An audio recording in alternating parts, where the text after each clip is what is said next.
नमस्कार बंधुगण, कहानी दुनिया को आपण मानक स्वागत। आज चलतु शुणा सतीश मिश्र लिखित गोटे कहानी अदृश्य आशीर्वाद। चेन्नई स्टेशन प्लाटफर्म रे थिबा एक सीमेंट बेंच रे बसी अंशिता भाबुची संबितर घर सीना चली आसला, निज घर को केमिति जीव, पाखरे पैसाटीए नाही। एही 15 दिन चेन्नई आसी संबित सह रहणी मध्यरे संबित ताको कुकुर भली व्यवहार करिछि। आउ टंका कोन देबो? से एबे मध्य भाभी पारुनी ता बापा एते जानिबार होई एमिति केमिति भूल करि पारिले। एबे घर को गले बापा को की उत्तर देब? किपरि कहिब जाहाको विश्वास करी एकमात्र झियो को ता हातरे छंदी देले से जणे मद्यप आउ आगरु विवाहित। अंशिता ता बापा मांकर एकमात्र झियो। पिलादिनु बहुत गेल्हारे बढ़िछि। स्कूल रे पाठरे बहुत आगरे थिला। बिना प्रतिबंधरे एमकम पास कला। ता मध्य विश्वविद्यालय टॉपर। तार इच्छा थिला चार्टर्ड अकाउंटेंट हेबो। पीजी करिबा समय रे 4टी पेपर क्लियर मध्य करि दैथिला। किंतु ता मामा को असुस्थता हेतु सब किछि एपट सेपट हेई गला। मामा को कैंसर, ता पुणी लास्ट स्टेज। एका जिद झियर बाहाघर करि देबाकू। बाध्य होई विवाह कला संबित महापात्र को, जे कि चेन्नई रे सॉफ्टवेयर इंजीनियर रूपे काम करुथिले।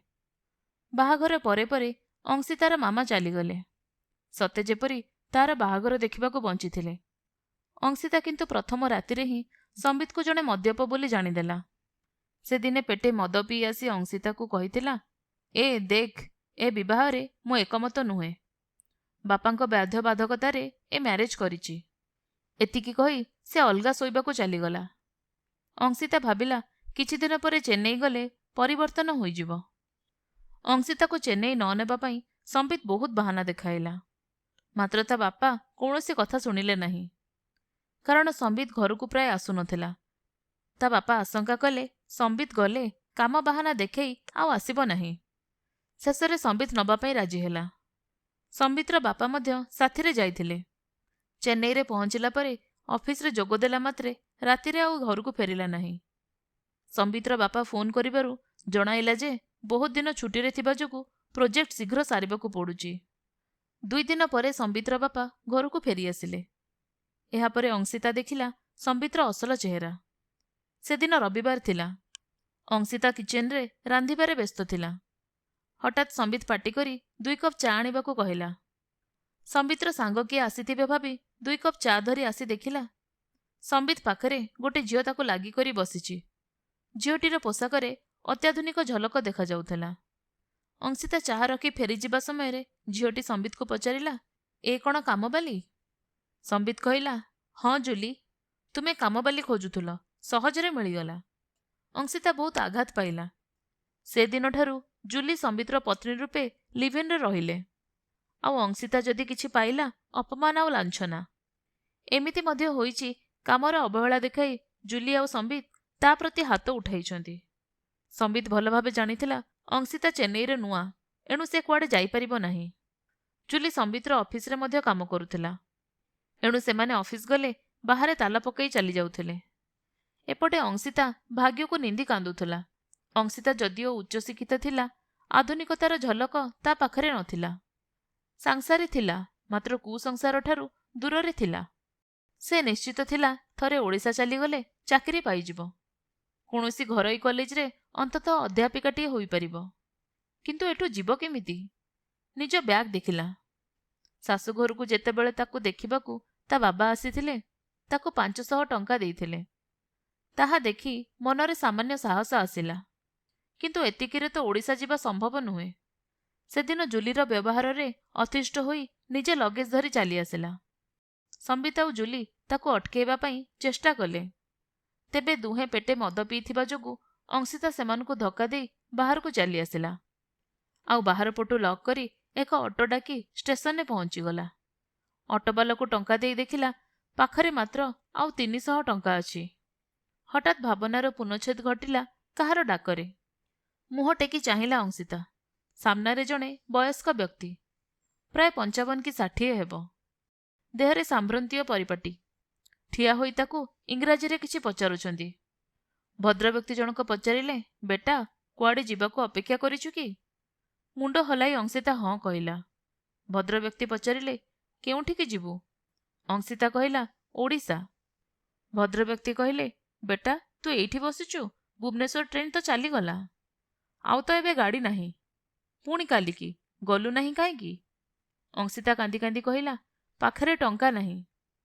ଭଦ୍ରବ୍ୟକ୍ତି ପଚାରିଲେ, ବେଟା କିଛି ଭାବିବୁ ନାହିଁ। ତୋର ଇଂରାଜୀ ଶୁଣି, ତୋ ଚେହେରା ତଥା ଡ୍ରେସ୍ ଦେଖି ମୁଁ ଜାଣିପାରୁଛି ତୁ ଅତ୍ୟନ୍ତ ଉଚ୍ଚଶିକ୍ଷିତା ତଥା ଭଦ୍ର ପରିବାରରୁ ଆସିଛୁ। ତେବେ ଏମିତି କ'ଣ ହେଲା ଅତ୍ୟନ୍ତ ବିଷାଦ ମନରେ ଏଠି ବସିଛୁ? ପୁଣି କହୁଛୁ ପାଖରେ ଟଙ୍କା ନାହିଁ। ଅଂଶିତା କହିଲା, ଅଙ୍କଲ, ସେ ମୋର ଅଙ୍ଗେ ନିଭାଇଥିବା ଦୁଃଖ କାହାଣୀ। ଆପଣଙ୍କୁ ଗୋଟେ ଅନୁରୋଧ କରିପାରିବି? ବ୍ୟକ୍ତି ଜଣକ ପଚାରିଲେ, ହଁ ମା, କ'ଣ କହିବାକୁ ଚାହୁଁଛୁ? ଆଙ୍ଗୁଠିରୁ ପିନ୍ଧିଥିବା ମୁଦିଟି ବାହାର କରି ଦେଖାଇ ପଚାରିଲା, ଅଙ୍କଲ, ଏ ମୁଦିଟି ନେଇ ମୋତେ କିଛି ଟଙ୍କା ଦେଇପାରିବେ? ମୁଁ ଘରକୁ ଗଲେ ସବୁ ଠିକ୍ ହୋଇଯିବ। ଅନ୍ତତଃ କେଉଁଠି ହେଲେ ଏନ୍ଗେଜ୍ ହୋଇଯିବି। ବ୍ୟକ୍ତି ଜଣକ କହିଲେ, ମୁଦି ଦେବା ଦରକାର ନାହିଁ।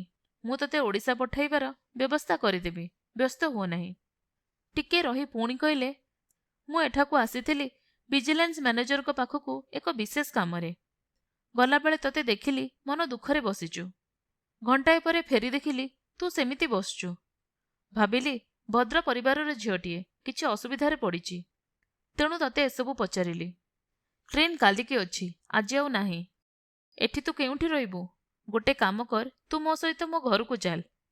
କିନ୍ତୁ ତା ପୂର୍ବରୁ ମୋତେ କହ ତୋର କ'ଣ ଅସୁବିଧା ହୋଇଛି? ଅଂଶିତା କହିଲା, ଅଙ୍କଲ, ସେ ବହୁତ ଲମ୍ବା କାହାଣୀ। ଭଦ୍ରବ୍ୟକ୍ତି କହିଲେ, ସେ କଥା କେତେ ଲମ୍ବା ହେଲେ ମଧ୍ୟ ମୁଁ ଶୁଣିବି। ଅଂଶିତାର କାହାଣୀ ଶୁଣି ଆଶ୍ଚର୍ଯ୍ୟ ହୋଇ ଭଦ୍ରବ୍ୟକ୍ତି ଜଣକ ପଚାରିଲେ, ତୁ କହୁଛୁ ଏମ୍କମ୍ ପାସ୍ କରିଛୁ। କେତେ ପରସେଣ୍ଟ ଥିଲା? ସ୍ପେଶାଲ ପେପର କ'ଣ ଥିଲା?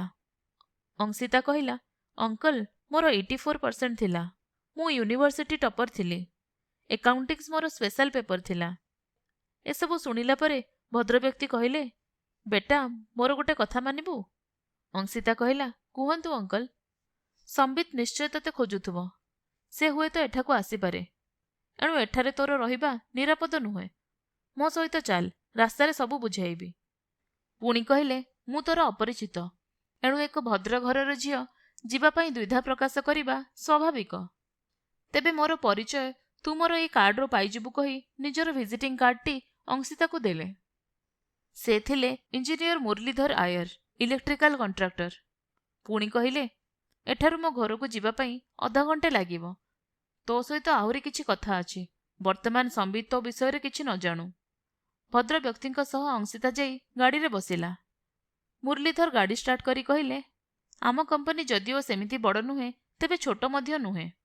ବିଦ୍ୟୁତ୍ ବିଭାଗ ତରଫରୁ ଆମେ କଣ୍ଟ୍ରାକ୍ଟ ଆଣି ଷ୍ଟ୍ରିଟ୍ ଲାଇଟ୍ ଯୋଗାଇ ଦେଉ।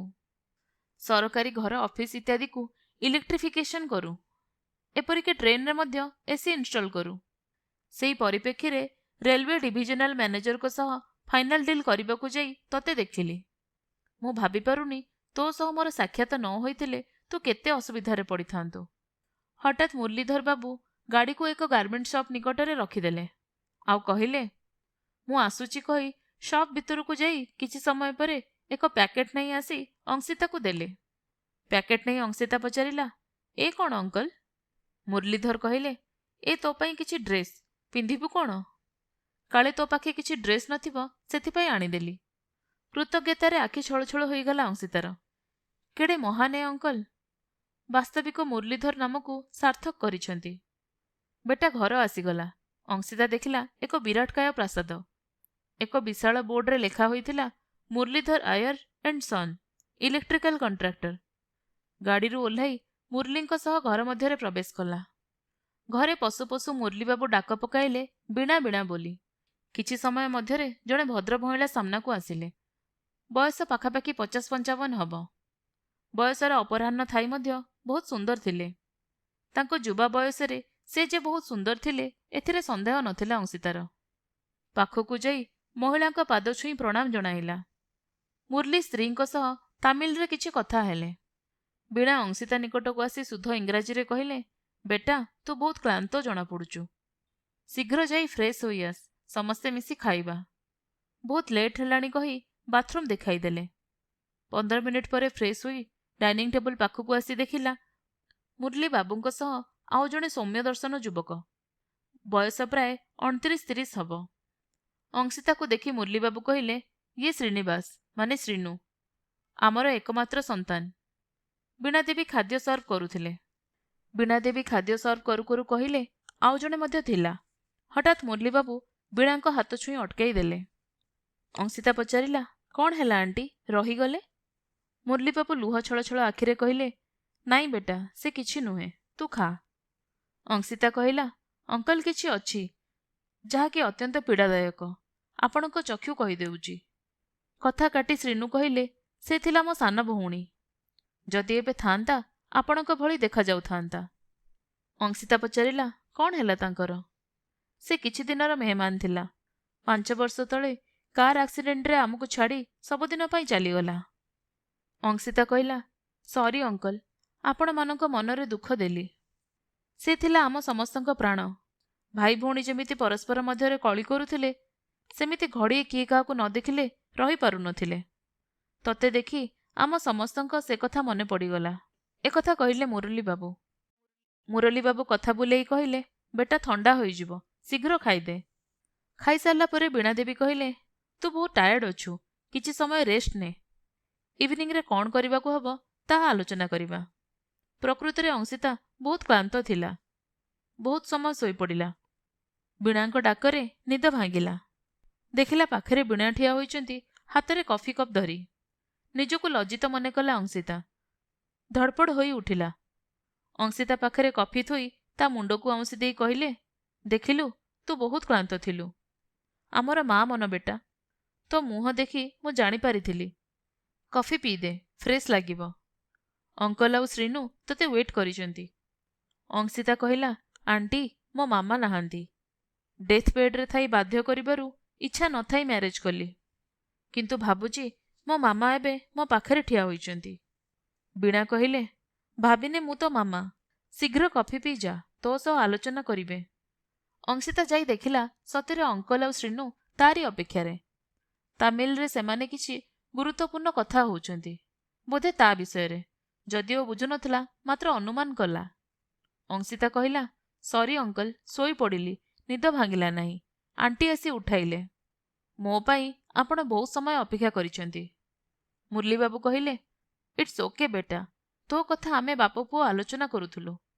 ହଠାତ୍ ଶ୍ରୀନୁ ପଚାରିଲା, ଆପଣ ଆପଣଙ୍କର ଫାଦର ସହ କଥା ହୋଇଛନ୍ତି? ଅଂଶିତା କହିଲା, ମୋ ଫୋନ୍ ରିଚାର୍ଜ କରିବାକୁ ସୁବିଧା ନଥିଲା କିମ୍ବା ପାଖରେ ଟଙ୍କା ନଥିଲା। 7-8 ଦିନ ହେଲା ମୁଁ କଥା ହୋଇନାହିଁ। ଶ୍ରୀନୁ କହିଲା, ମୁଁ ରିଚାର୍ଜ କରିଦେଉଛି, ଆପଣ ବାପାଙ୍କ ସହ କଥା ହୁଅନ୍ତୁ। ଆଉ ହଁ, ଆଗରୁ ସମ୍ବିତ ବିଷୟରେ ସବୁ କହିଛନ୍ତି? ଅଂଶିତା କହିଲା, ହଁ, ଯଦିଓ ପୂରାପୂରି ନାହିଁ, ତେବେ କିଛି କିଛି କହିଥିଲେ। ଶ୍ରୀନୁ କହିଲା, ପ୍ରଥମେ ବାପାଙ୍କ ସହ କଥା ହୁଅନ୍ତୁ, ସେ ବହୁତ ବ୍ୟସ୍ତ ଥିବେ। ଆପଣଙ୍କ ଫୋନ୍ ରିଚାର୍ଜ କରିଦେଇଛି। ଏପର୍ଯ୍ୟନ୍ତ ଘଟଣା ପରିଷ୍କାର ଭାବରେ କହିବେ। ଫୋନ୍ ଦେଖିଲା ଅଂଶିତା, ବାପାଙ୍କର ପ୍ରାୟ ପାଖାପାଖି 40ଟା ମିସ୍ଡ କଲ୍। ଫୋନ୍ କରି ବାପାଙ୍କୁ ସବୁ କଥା ଅବଗତ କରାଇଲା। ଆଉ ସତର୍କ କରିଦେଲା, ସମ୍ବିତର ବାପା ମାଆଙ୍କୁ ଏ ବିଷୟରେ ଜଣାଇବ ନାହିଁ। ଶ୍ରୀନୁ ପଚାରିଲା, ବାପାଙ୍କୁ ସବୁ ବିଷୟ ଜଣାଇଦେଲେ? ଅଂଶିତା କହିଲା, ହଁ ସାର୍, ବାପାଙ୍କୁ ଆପଣଙ୍କ ନମ୍ବର ଦେଇଛି, ସେ ଆପଣଙ୍କୁ ଫୋନ୍ କରିପାରନ୍ତି। ବାପା ଏ ଖବର ଶୁଣି ବହୁତ ଦୁଃଖ କଲେ। ମୁରଲୀବାବୁ କହିଲେ, ଠିକ୍ ଅଛି ମା, ବର୍ତ୍ତମାନ ତୁ କ'ଣ ଚାହୁଁଛୁ, ଓଡ଼ିଶା ଫେରିଯିବୁ ନା ଏଠାରେ ରହିବୁ? ଯଦି ଯାଉ, ସାଇ ପଡ଼ିଶା ବହୁତ ପ୍ରଶ୍ନ ପଚାରିବେ, ତୁ କ'ଣ ଉତ୍ତର ଦେବୁ? ଏ ମିଥ୍ୟା ବିବାହ ବନ୍ଧନ ରୂପକ ବେଡ଼ିରେ ସବୁବେଳେ ବାନ୍ଧି ହୋଇ ରହିଯିବୁ। ଅଂଶିତା କହିଲା, ମୁଁ କ'ଣ କରିବି କିଛି ବୁଝିପାରୁନି ଅଙ୍କଲ। ହଠାତ୍ ଶ୍ରୀନୁ ପଚାରିଲେ, କ'ଣ ଆପଣ ଏ ବିବାହରୁ ମୁକ୍ତି ଚାହୁଁନାହାନ୍ତି? ସମ୍ବିତ ଆଉ ଜୁଲି ଆପଣଙ୍କ ପ୍ରତି ଯେଉଁ ଅତ୍ୟାଚାର କରିଛନ୍ତି, ତାହା ମୁଣ୍ଡ ପୋତି ସହିଯିବେ? ଅଂଶିତା କହିଲା, ପ୍ରତିଶୋଧ ନେବାକୁ ମୁଁ ଚାହେଁ, ମାତ୍ର କ'ଣ କରିପାରିବି? ମୁରଲୀବାବୁ କହିଲେ, ବେଟା, ତୁ ବହୁତ କିଛି କରିପାରିବୁ, ଆଉ ଜୀବନକୁ ନୂତନ ଭାବେ ଆରମ୍ଭ କରିପାରିବୁ, କାରଣ ତୁ ବର୍ତ୍ତମାନ ଅସହାୟ ନୁହଁ।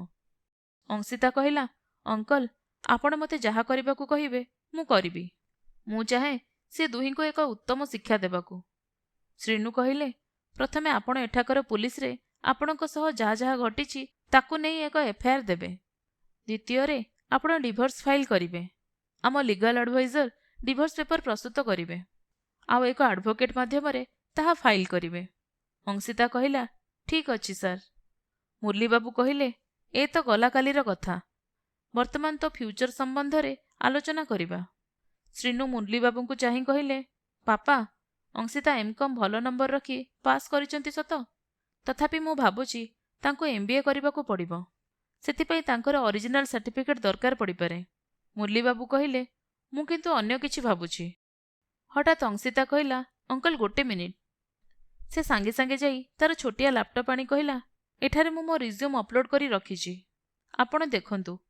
ଉଭୟ ତା ସାର୍ଟିଫିକେଟ୍ ଦେଖି ଏକା ସାଙ୍ଗେ କହିଲେ, ମାଇ ଗଡ୍, ୟୁ ହାଭ୍ ଆନ୍ ଏକ୍ସଟ୍ରା ଅର୍ଡିନାରୀ କ୍ୟାରିୟର ଅଂଶିତା। ହଠାତ୍ ମୁରଲିବାବୁ ନିଜ ଲାପଟପ୍ ଓପେନ୍ କରି ଅଂଶିତାକୁ କହିଲେ, ବେଟା, ବର୍ତ୍ତମାନ ମୁଁ ତୋର ଗୋଟେ ଛୋଟ ଇଣ୍ଟରଭ୍ୟୁ ନେବାକୁ ଚାହୁଁଛି। ଅଂଶିତା କହିଲା, ଠିକ୍ ଅଛି ଅଙ୍କଲ, ନେଇପାରନ୍ତି। ମୁରଲିବାବୁ ଏକ ଆକାଉଣ୍ଟ ଷ୍ଟେଟମେଣ୍ଟ ଦେଖାଇ କହିଲେ, ବେଟା, ଗଲା 2 ବର୍ଷର ଷ୍ଟେଟମେଣ୍ଟ, ଏହାକୁ ଷ୍ଟଡି କରି ତୁ ତୋର ମତାମତ ଦେ। ମୁରଲିବାବୁଙ୍କଠାରୁ ଲାପଟପ୍ ନେଇ ଅନ୍ୟ ରୁମ୍କୁ ଚାଲିଗଲା ଅଂଶିତା।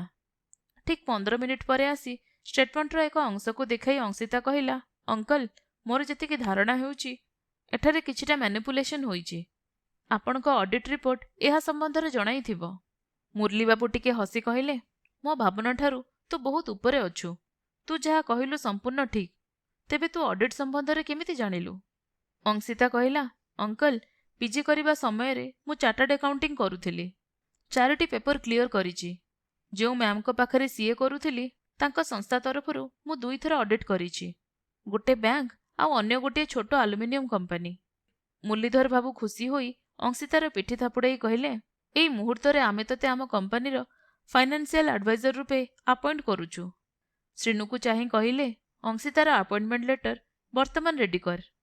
କିଛି ସମୟ ମଧ୍ୟରେ ଶ୍ରୀନୁ ଅଂଶିତାକୁ ଆପଏଣ୍ଟମେଣ୍ଟ ଲେଟର ବି ଧରାଇଦେଲେ। ଅଂଶିତା ଦେଖିଲା ତାର ନିଯୁକ୍ତି ପତ୍ର। ଦରମା ଦେଖି ଚକିତ ହୋଇଗଲା। ମାସକୁ 80,000। ଏକା ସଙ୍ଗେ 2ଟି କମ୍ପାନୀର ଦାୟିତ୍ୱ, ମୁରଲିବାବୁଙ୍କ କମ୍ପାନୀ ଆଉ ମେକ୍ସା ସୁପର ପ୍ରଡକ୍ଟ।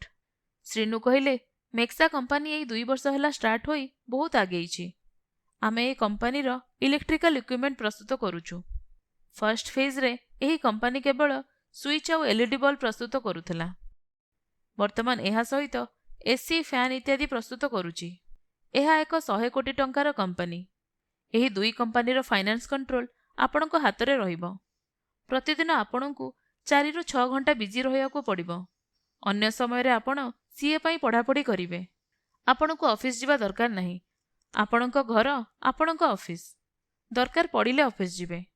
ଆପଣଙ୍କୁ ଏକ 4 BHK ଫ୍ଲାଟ୍ ଦିଆଯିବ। ସେଠି ଆପଣ ଅଫିସ କରିବେ। କ'ଣ କହୁଛୁ ବେଟା, ମଞ୍ଜୁର? ମୁରଲି ପଚାରିଲେ। ଅଂଶିତା ଖୁସିରେ କାନ୍ଦି ପକାଇଲା। ମୁରଲିଙ୍କ ଗୋଡ଼ ଧରି କହିଲା, ଅଙ୍କଲ, ଏ ଅସହାୟ ଝିଅଟିକୁ କେଉଁଠୁ ଆଣି କେଉଁଠି ରଖିଦେଲେ। ମୁଁ ଏଠି ପ୍ରତିଶ୍ରୁତି ଦେଉଛି ଏହି 2 କମ୍ପାନୀ ପାଇଁ ଦରକାର ହେଲେ ଜୀବନ ମଧ୍ୟ ଦେଇଦେବି।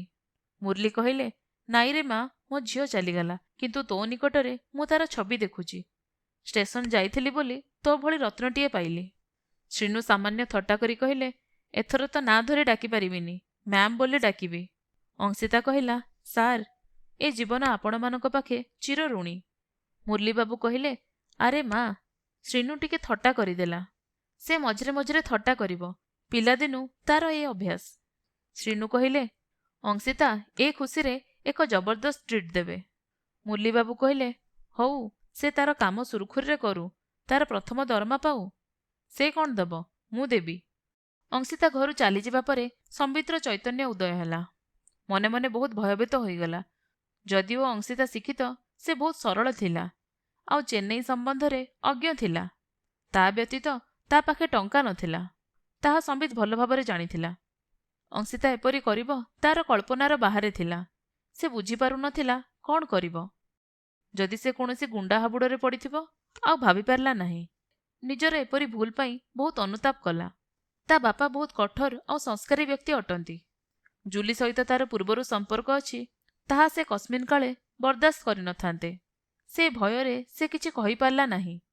ଚେନ୍ନଇରେ ଜବ୍ ପାଇବା ପରେ କମ୍ପାନୀରେ ଥିବା କିଛି ପିଲାଙ୍କ ସହ ମିଶି ମଦ୍ୟପାନ ଆରମ୍ଭ କଲା। ସେ ଦେଖିଲା ଅଧିକାଂଶ ପୁଅ ଝିଅ ମଦ୍ୟପାନରେ ଅଭ୍ୟସ୍ତ। ସେ ମଧ୍ୟ ସେମାନଙ୍କ ସହ ସାମିଲ ହୋଇଗଲା।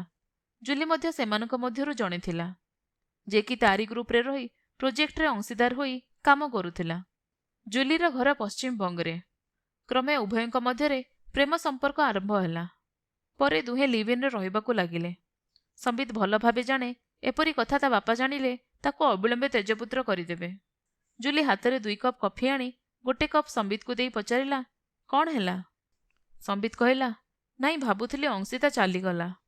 ଜୁଲି କହିଲା, ସୋ ହ୍ୱାଟ୍? କୋଉ ଗୁଣ୍ଡା ହାତରେ ପଡ଼ିଥିବ, ମରିଥିବ, ନହେଲେ ଦୁଷ୍କର୍ମର ଶିକାର ହୋଇ ସୁଇସାଇଡ୍ କରିଥିବ। ଅତି ହାଲକା ଭାବରେ କହିଲା ଜୁଲି। ସମ୍ବିତ ଗର୍ଜି ଉଠିଲା, ଜୁଲି, ତୁମମାନଙ୍କ ଗହଣରେ ରହି ମୁଁ ମୋ ମାନବିକତା ଭୁଲି ସାରିଲିଣି। ଆଜି ପୁଣି ମୋ ମାନବିକତା ଫେରି ପାଇଛି। ଟିକେ ଭାବିଲ ଦେଖି, ଏପରି ଅବସ୍ଥା ଯଦି ତୁମ ସହ ହୋଇଥାନ୍ତା? ଜୁଲି କହିଲା, ତେବେ କ'ଣ କରିବା? ଆମକୁ ପୋଲିସରେ ଏଫ୍ଆଇଆର୍ ଦେବାକୁ ହବ। ସମ୍ବିତ କହିଲା, ଏଫ୍ଆଇଆର୍ ଦେଲେ ମରିବା, ନଦେଲେ ମରିବା। ଜୁଲି ପଚାରିଲା, କେମିତି? ସମ୍ବିତ କହିଲା, କ'ଣ ବୋଲି ଏଫ୍ଆଇଆର୍ ଦେବି? ମୋ ୱାଇଫ୍ ଘରୁ ଲୁଚି ଚାଲିଯାଇଛି? ଯଦି ସେମିତି ହୁଏ ତୁମକୁ ଏ ଘରୁ ଯିବାକୁ ପଡ଼ିବ। ନହେଲେ ଯଦି ପୁଲିସ ପଚାରେ ତୁମ ବିଷୟରେ, ମୁଁ କ'ଣ ବୋଲି ଉତ୍ତର ଦେବି? ଜୁଲି ପଚାରିଲା, ତେବେ କ'ଣ କରିବା? ସମ୍ବିତ କହିଲା, ସେ ହୁଏତ ଷ୍ଟେସନ ଯାଇଥିବ।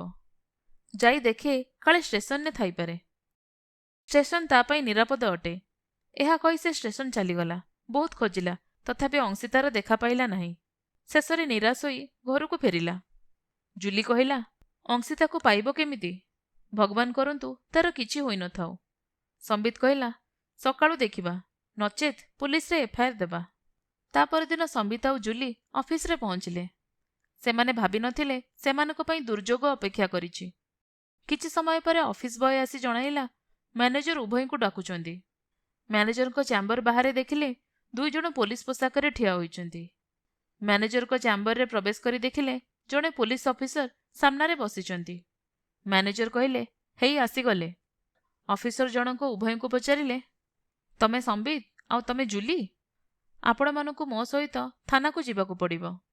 ସମ୍ବିତ ପଚାରିଲା, ସାର୍, ଘଟଣା କ'ଣ? ଥାନାକୁ ଗଲେ ସବୁ ଜାଣିପାରିବେ, ଅଫିସର କହିଲେ। ସମ୍ବିତ ପଚାରିଲା, କିନ୍ତୁ ସାର୍? ଅଫିସର କହିଲେ, ନୋ ସାର୍ ସାର୍। ଦୁହିଁଙ୍କୁ ପୋଲିସ କଷ୍ଟଡିରେ ନେଇ ଥାନାରେ ପହଞ୍ଚିଲେ ଅଫିସର ଜଣକ। ସମ୍ବିତ ବୁଝିଗଲା ବିପଦର ଆଭାସ। ନିଶ୍ଚିତ ଭାବେ ଅଂଶିତାର କ୍ଷେତ୍ରରେ କିଛି ଅଘଟଣ ଘଟିଛି। ସେମାନଙ୍କୁ ଥାନା ଅଧିକାରୀ ବାଳକୃଷ୍ଣ ବାବୁଙ୍କ ସମ୍ମୁଖରେ ହାଜର କରାଗଲା। ଦୁହିଁଙ୍କୁ ଦେଖି ବାଳକୃଷ୍ଣ ବାବୁ ପଚାରିଲେ, ତୁମେ ଦୁହେଁ ସ୍ୱାମୀ ସ୍ତ୍ରୀ? ସମ୍ବିତ କିଛି କହିବା ପୂର୍ବରୁ ଜୁଲି କହିଲା, ହଁ ସାର୍, ଆମେ ସ୍ୱାମୀ ସ୍ତ୍ରୀ। ବାଳକୃଷ୍ଣ ପଚାରିଲେ, ହଉ ମିସେସ୍ ଜୁଲି, ଯଦି ତୁମେ ସମ୍ବିତର ସ୍ତ୍ରୀ, ତେବେ ଇଏ ଜଣକ କିଏ? ଡ୍ରରୁ ଅଂଶିତାର ଫଟୋ ବାହାର କରି ଦେଖାଇଲେ। ସମ୍ବିତ କହିଲା, କିଛି ଦିନ ତଳେ ଏ ଝିଅ ସହ ମୋର ବାହାଘର ହୋଇଥିଲା। ପରିସ୍ଥିତିରେ ପଡ଼ି ବିବାହ କରିଥିଲି। ବାଳକୃଷ୍ଣ ପଚାରିଲେ, କ'ଣ ଏମିତି ପରିସ୍ଥିତି ପଡ଼ିଲା ଯେ ତୁମେ ଗୋଟେ ପତ୍ନୀ ଥାଇ ପୁଣି ବିବାହ କଲ? ସମ୍ବିତ କହିଲା, ସାର୍, ମୋ ବାପା ଜଣେ ନୈଷ୍ଠିକ ବ୍ରାହ୍ମଣ। ଜୁଲି ସହ ମୋ ବିବାହକୁ ସ୍ୱୀକୃତି ଦେବେ ନାହିଁ, ତାହା ମୁଁ ଜାଣିଥିଲି। ଏଣୁ ଭୟରେ କିଛି କହିପାରିନଥିଲି। ଏଣୁ ବିବାହ ହେଇଗଲା। ମୁଁ ତାକୁ ଚେନ୍ନାଇ ଆଣିବାକୁ ଚାହୁଁନଥିଲି, ମାତ୍ର ବାପାଙ୍କ ଭୟରେ ଆଣିବାକୁ ବାଧ୍ୟ ହେଲି।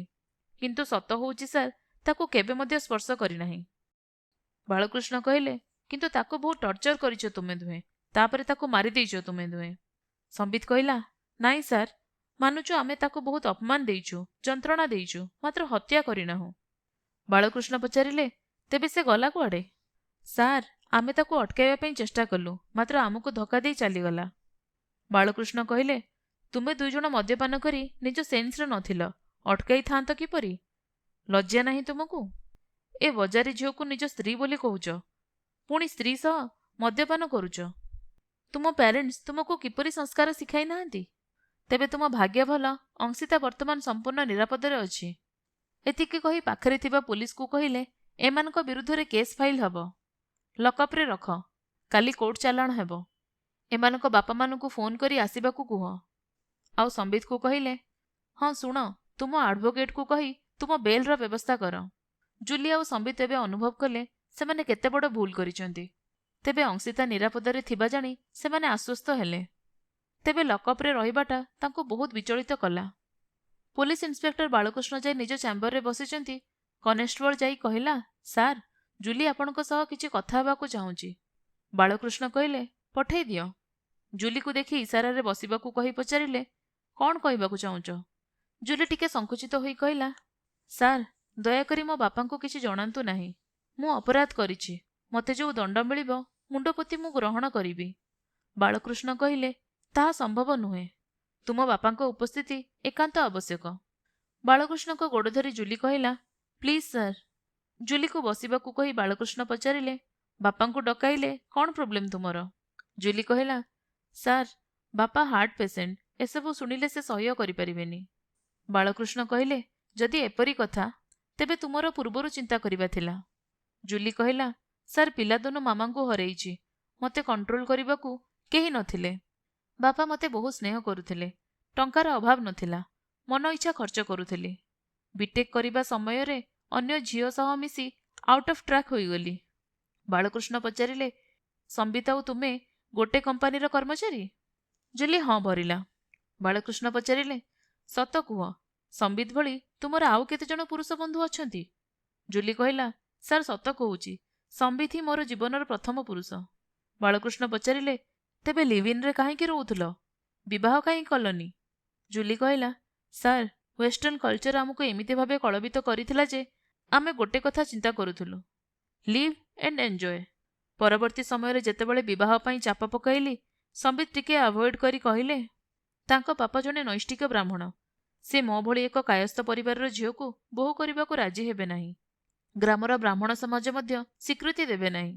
ତେବେ ସୁବିଧା ଦେଖି ବାପାଙ୍କୁ ମନାଇବେ, ନଚେତ୍ ଘର ଛାଡ଼ି ବିବାହ କରି ଅଲଗା ରହିବେ। ମାତ୍ର ତାଙ୍କ ବାପାଙ୍କ ବିନା ସମ୍ମତିରେ ବିବାହକୁ ମୁଁ ସମର୍ଥନ କରିନଥିଲି। ଅପେକ୍ଷା କଲି। ଏବେ ଯେତେବେଳେ ସେ ଛୁଟି ନେଇ ଗଲେ, ଭାବିଲି କିଛି ସମାଧାନ ହୋଇଯିବ। କିନ୍ତୁ ଅଂଶିତାକୁ ବିବାହ କରି ସାଥିରେ ଆଣି ପରିସ୍ଥିତି ଜଟିଳ କରିଦେଲେ। ବାଳକୃଷ୍ଣ ପଚାରିଲେ, ଠିକ୍ ଅଛି, ଏବେ କ'ଣ ଚାହୁଁଛ? ଜୁଲି କହିଲା, ସାର୍, ସତ କହିବାକୁ ଗଲେ ଅଂଶିତା ଦେହରେ ହାତ ଦେଇନାହାନ୍ତି ସମ୍ବିତ। ଯାହା କିଛି କଥାରେ ତାଙ୍କୁ ଅପମାନିତ କରିଛନ୍ତି। ମୁଁ ହିଁ ତାଙ୍କୁ ବହୁତ କଟୁ କଥା କହିଛି ଏବଂ ହାତ ମଧ୍ୟ ଉଠେଇଛି। ଏଣୁ ସବୁ ଦୋଷ ମୁଁ ନିଜେ ନେବାକୁ ଚାହୁଁଛି। ସମ୍ବିତକୁ ଏଥିରୁ ବାଦ୍ ଦେବା ପାଇଁ ଅନୁରୋଧ କରୁଛି। ମୁଁ ଭୁଲ କରିଛି, ମୁଁ ଦଣ୍ଡ ପାଇବି। ବାଳକୃଷ୍ଣ କହିଲେ, ନଟ୍ ପସିବୁଲ। ଅପରାଧୀକୁ ସମର୍ଥନ କରିଥିବା ବ୍ୟକ୍ତି ମଧ୍ୟ ସମ ପରିମାଣରେ ଅପରାଧୀ। ବର୍ତ୍ତମାନ ତୁମେ ଯାଇପାର। ଏଠାରେ ତୁମର କୌଣସି ଅସୁବିଧା ହେବ ନାହିଁ। ସବୁ ବ୍ୟବସ୍ଥା କରିଦେଇଛି। ହଁ, ତୁମ ବାପାଙ୍କୁ ଖବର ଦେବି ନାହିଁ। ଯାହା କରିବେ ସମ୍ବିତର ଫାଦର। ପୁଲିସ ଷ୍ଟେସନରୁ ଫୋନ୍ ପାଇ ବ୍ୟସ୍ତ ଓ ବିବ୍ରତ ହୋଇ ଧାଇଁ ଆସିଲେ ହରିଶଙ୍କର। ଥାନାରେ ଆସି ଦେଖିଲେ ସମ୍ବିତ ଲକଅପ୍‌ରେ। ବାଳକୃଷ୍ଣ ବାବୁଙ୍କଠାରୁ ସବୁ ଖବର ଜାଣି କ୍ରୋଧରେ ସମ୍ବିତକୁ ଭର୍ତ୍ସନା କରି କହିଲେ, କୁଳାଙ୍ଗାର, ମୋର ସବୁ ଇଜ୍ଜତ ମାଟିରେ ମିଶାଇଦେଲୁ। ଧିକ୍ ତୋ ଜୀବନ। ଆଜିଠାରୁ ତୁ ମୋ ପୁଅ ନୁହଁ। ବାଳକୃଷ୍ଣଙ୍କୁ ଚାହିଁ କହିଲେ, ଏଇ କୁଳାଙ୍ଗରକୁ ଫାଶୀ ଦେଲେ ମଧ୍ୟ ମୋର ଆପତ୍ତି ନାହିଁ। ଏତେ ଗୁଣର ଝିଅଟିଏ ବୋହୂ କରି ଆଣିଥିଲି। ଉଚ୍ଚ ଶିକ୍ଷିତା ସଂସ୍କାରୀ ଝିଅଟିଏ। ତାକୁ ଖାଲି କଷ୍ଟ ଦେଇନାହୁଁ, ମୋ ବିଶ୍ୱାସକୁ ନଷ୍ଟ କରିଦେଲୁ। ସାର୍, ବାପା ମା ସେତିକି ପୁଣ୍ୟ କରିଥିଲେ ଅଂଶିତା ପରି ଝିଅଟି ପାଇବେ। ଏତିକି କହି ମୁହଁ ବୁଲେଇ ଚାଲିଗଲେ ବାହାରକୁ। ବାଳକୃଷ୍ଣ ହରିଶଙ୍କରଙ୍କ ପାଖକୁ ଯାଇ କହିଲେ, ଦେଖନ୍ତୁ, ଯାହା ହୋଇଗଲା ଭୁଲି ଯାଆନ୍ତୁ।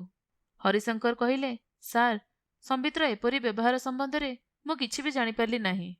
ତା ଉପରେ ମୋର ବହୁତ ବିଶ୍ୱାସ ଥିଲା। ମୋ ସହ ଯେ ଏପରି ବିଶ୍ୱାସଘାତକ କାର୍ଯ୍ୟ କରିବ ମୁଁ ଭାବିପାରୁନି। ଆଜିକାଲି ପିଲାମାନେ ବୟସ ହୋଇଗଲା ପରେ ବାପା ମାଙ୍କୁ ବିଶ୍ୱାସ ନ କରି ସାଙ୍ଗମାନଙ୍କୁ ବେଶୀ କରନ୍ତି। ଯଦି ସାଙ୍ଗ ଖରାପ, ତେବେ ଆମ ପିଲା ମଧ୍ୟ ଖରାପ ହୋଇଯାଏ। ବାଳକୃଷ୍ଣ ବାବୁ କହିଲେ, ଆପଣଙ୍କୁ ଭୟ କରି ଜୁଲି ସମ୍ବନ୍ଧରେ ଆପଣଙ୍କୁ କହିବାକୁ ସାହସ କରିନଥିଲା। ତେବେ ଜୁଲି ଆସି ମୋତେ କ'ଣ ଅନୁରୋଧ କଲା ଜାଣନ୍ତି? ହରିଶଙ୍କର ପଚାରିଲେ, କ'ଣ? ବାଳକୃଷ୍ଣ କହିଲେ, ସେ ସବୁ ଦୋଷ ନିଜ ଉପରକୁ ନେଇ ସମ୍ବିତକୁ ଛାଡ଼ିଦେବାକୁ କହିଲା। ତେଣୁ ପିଲାଙ୍କ ଖୁସି ପାଇଁ ତାକୁ ବୋହୂ ରୂପେ ଗ୍ରହଣ କରନ୍ତୁ। ଦ୍ୱିତୀୟ କଥା, ମୁଁ ଆଡଭୋକେଟ୍ ଠିକ୍ କରିଦେଇଛି। କଥାବାର୍ତ୍ତା କରି ସେମାନଙ୍କ ଜାମିନର ବ୍ୟବସ୍ଥା କରନ୍ତୁ। ଏତିକି କହି କନେଷ୍ଟବଳକୁ କହିଲେ, ବାବୁଙ୍କୁ ନେଇ ଏଏସ୍ଆଇ ଭେଙ୍କଟ ବାବୁଙ୍କ କ୍ୱାର୍ଟରରେ ପହଞ୍ଚାଇ ଦେ। ଆପଣ ସେଠି ବିଶ୍ରାମ ନିଅନ୍ତୁ। ଏତିକି କହି ବାଳକୃଷ୍ଣ ଚାଲିଗଲେ। ଅଂଶିତା ଏବେ ତାର ଭାଙ୍ଗି ଯାଇଥିବା ଜୀବନକୁ ନୂତନ ଭାବେ ଆରମ୍ଭ କରିଛି। କମ୍ପାନୀର ଅର୍ଥବ୍ୟବସ୍ଥାକୁ ସୁଦୃଢ଼ କରିବା ପାଇଁ ବହୁତ ପରିଶ୍ରମ କରୁଛି। ତାକୁ ସାହାଯ୍ୟ କରିବା ପାଇଁ ଆଉ 2 ଜଣ କର୍ମଚାରୀ ମଧ୍ୟ ତା ନିକଟରେ କାର୍ଯ୍ୟରତ। ଇତିମଧ୍ୟରେ ସେ 2ଟି ଯାକ କମ୍ପାନୀ ଯାଇ ଆୟ ବ୍ୟୟର ହିସାବ ତର୍ଜମା କରିଛି। ତାର ଡିଭୋର୍ସ ମଧ୍ୟ ହୋଇସାରିଛି।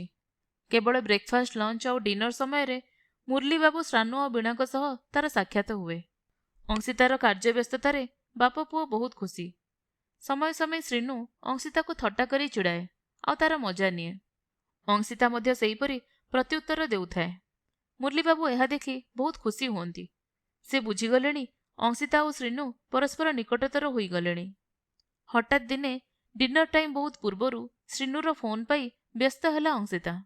ସେତେବେଳକୁ ସେ ପୂର୍ବ ମାସର ଆକାଉଣ୍ଟ ଷ୍ଟେଟମେଣ୍ଟ ଦେଖୁଥିଲା। ବାଧ୍ୟ ହୋଇ ଫୋନ୍ ଉଠାଇଲା।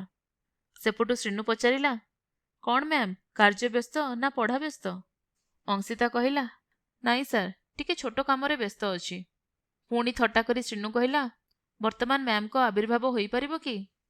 କାରଣ ଆପଣଙ୍କ ପାଇଁ ଏକ ସରପ୍ରାଇଜ୍ ଅଛି। କାମ ସେତିକିରେ ବନ୍ଦ କରି ଆସ। ଅଂଶିତା ବୁଝିପାରିଲା ନାହିଁ ଅବେଳରେ କାହିଁକି ଡାକିଲେ ଶ୍ରୀନୁ। କାମ ବନ୍ଦ କରି ଯାଇ ଦେଖିଲା ସମସ୍ତେ ଗମ୍ଭୀର ହୋଇ ବସିଛନ୍ତି। ଅଂଶିତା ମନେ ମନେ ଭୟ ପାଇଗଲା। ଅଂଶିତାକୁ ଚାହିଁ ଶ୍ରୀନୁ ପଚାରିଲା, ମ୍ୟାମ୍, ଦୟାକରି କହିବେ କି ଆଜି କେତେ ତାରିଖ? ଅଂଶିତା କହିଲା, କାହିଁକି, ଆଜି 30 ତାରିଖ। ଗମ୍ଭୀର ହୋଇ ଶ୍ରୀନୁ କହିଲା, ସେପଟ ଯାଇ ଦେଖ କ'ଣ ହେଇଛି। ଅଂଶିତା କିଛି ବୁଝିପାରିଲା ନାହିଁ। ଯାଇ ଦେଖିଲା ଅନ୍ଧାର ଅଛି। ଶ୍ରୀନୁ କହିଲା, ଲାଇଟ୍ ଲଗାଅ।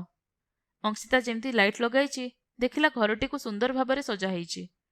ଟେବୁଲ ଉପରେ କେକ୍ ଥୁଆ ହୋଇଛି, ଆଉ ସ୍ପିକରରୁ ଭାସି ଆସୁଛି ହ୍ୟାପି ବାର୍ଥଡେ ଅଂଶିତା।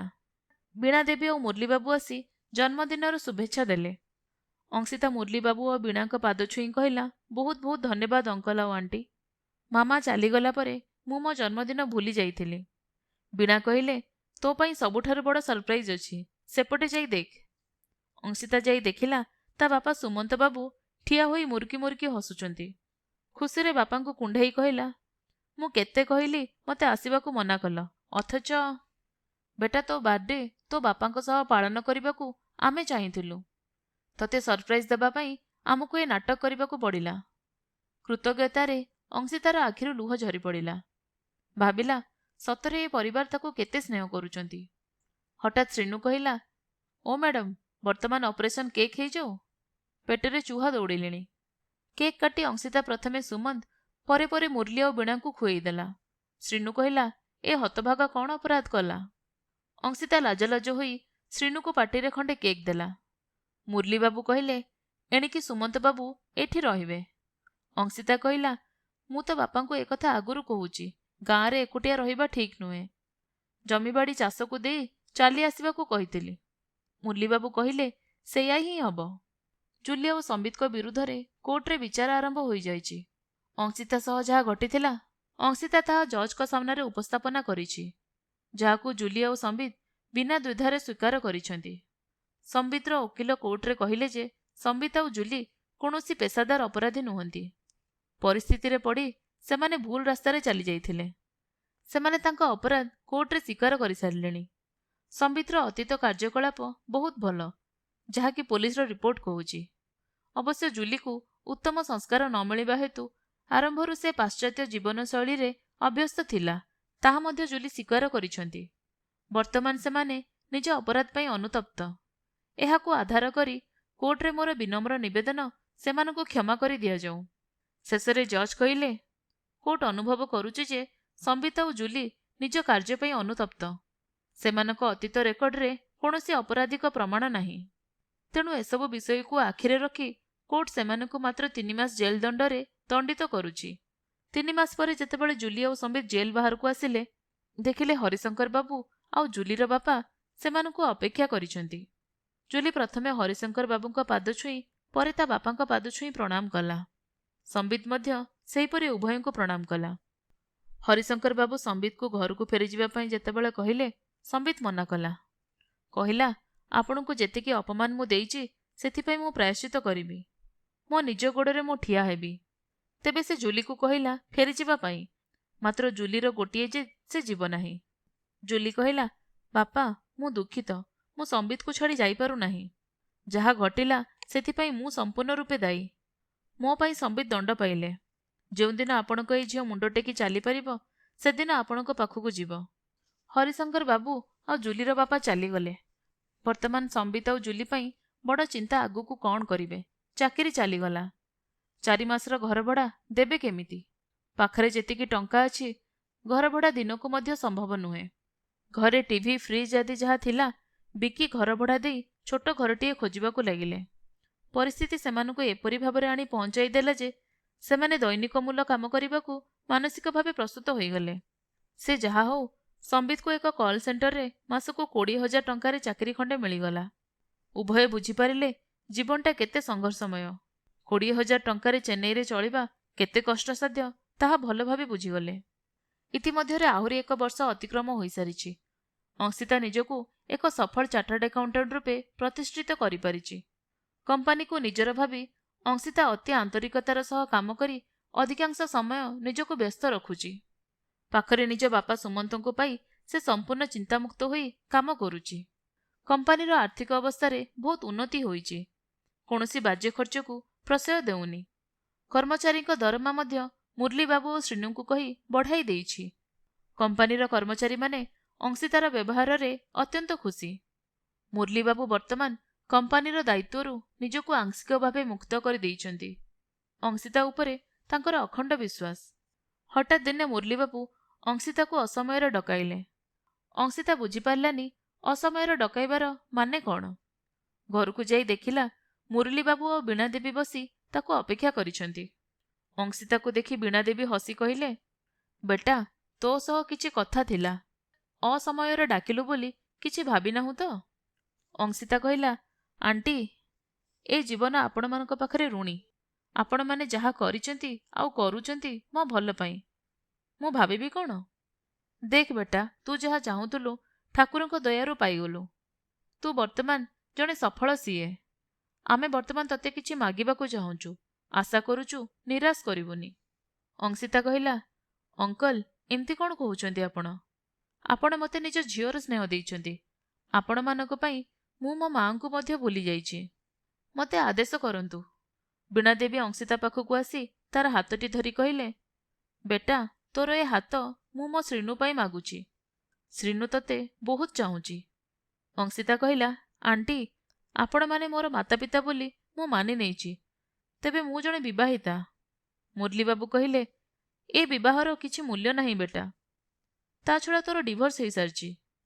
ଅଂଶିତା କହିଲା, ଅଙ୍କଲ, ଆପଣ ଯାହା କରିବେ ମୋ ଭଲ ପାଇଁ। ତେବେ ବାପାଙ୍କ ସହ ପରାମର୍ଶ କରି ଯାହା ଚାହୁଁଛନ୍ତି କରନ୍ତୁ। ମୋର ଆପତ୍ତି ନାହିଁ। ମୁରଲୀବାବୁ କହିଲେ, ସେଥିପାଇଁ ନିଶ୍ଚିତ ରୁହ। ତୋର ବାପା ସହ କଥା ହୋଇସାରିଛି। ସୁମନ୍ତ ବାବୁ ଆସି ସ୍ନେହରେ କହିଲେ, ଭାଗ୍ୟ କରିଥିଲି ବୋଲି ମୁରଲୀବାବୁ ଓ ବୀଣାଦେବୀଙ୍କ ଭଳି ସମୁଦି ସମୁଦୁଣୀ ପାଇଲି। ଆଉ ଅଧିକ ମୋତେ କ'ଣ ଦରକାର? ଆଜିଠୁ ଅଙ୍କଲ ଆଣ୍ଟି ଡାକ ବନ୍ଦ। ଏଥର ଶ୍ରୀନୁ ଭଳି ପାପା ମାମା ଡାକିବୁ। ଅଂଶିତା ଲାଜ ଲାଜ ହୋଇ ମୁରଲୀବାବୁ ଓ ବୀଣାଙ୍କ ପାଦ ଛୁଇଁ ପ୍ରଣାମ ଜଣାଇଲା। ବୀଣାଦେବୀ ଖୁସିରେ ଅଂଶିତାକୁ କୋଳେଇ ନେଲେ। ଆପଣମାନେ ଶୁଣୁଥିଲେ ସତୀଶ ମିଶ୍ରଙ୍କ ଲିଖିତ ଗୋଟେ କାହାଣୀ ଅଦୃଶ୍ୟ ଆଶୀର୍ବାଦ।